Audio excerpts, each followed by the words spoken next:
ఒక వ్యవసాయ కూలికి సంబంధించిన బిడ్డడు, ఒక పారిశుద్ధ కార్మికుల కుటుంబానికి సంబంధించిన పిల్లవాడు, ఒక పంచర్లు వేసుకునే కుటుంబానికి సంబంధించిన పిల్ల, ఈ సమాజంలో ఉన్నటువంటి అనేక మంది వాళ్ళ శ్రమ ఓర్చి రూపాయి పోగేసి బిడ్డలను చదివిస్తే అందులో నుంచి వచ్చినట్టు అనేక మంది ఈరోజు పబ్లిక్ సర్వీస్ కమిషన్లో గ్రూప్ 1 పరీక్షల్లో మీరు పాస్ అయ్యి రాష్ట్ర ఏలటానికి పనికొచ్చేటువంటి రాష్ట్ర ప్రభుత్వ సర్వీసులు ఇవాళ నియామక పత్రాలు పొందుతూ ఉన్నాయి. అటువంటి సామాజిక పరిస్థితుల్లోంచి ఇచ్చి ఈరోజు పబ్లిక్ సర్వీస్ కమిషన్ ద్వారా గ్రూప్ 1 పరీక్షలో అత్యున్నతమైనటువంటి రాష్ట్ర సర్వీస్ ఎన్నికై ఈరోజు నియామక పత్రాలు పొందుతున్నటువంటి మీ కళ్ళల్లో కనపడేటువంటి ఆనందం, మీ ఆనందాన్ని చూస్తూ సంతోషపడే మీ తల్లిదండ్రుల గుండె చప్పుళ్ళన్నింటినీ విని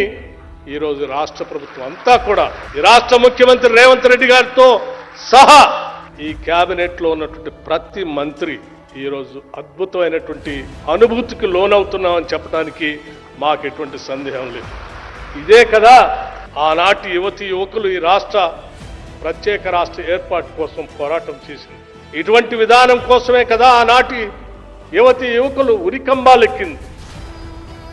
అగ్నికి ఆహుతైంది, అంతిమంగా ఈ రాష్ట్రాన్ని సాధించుకుంది.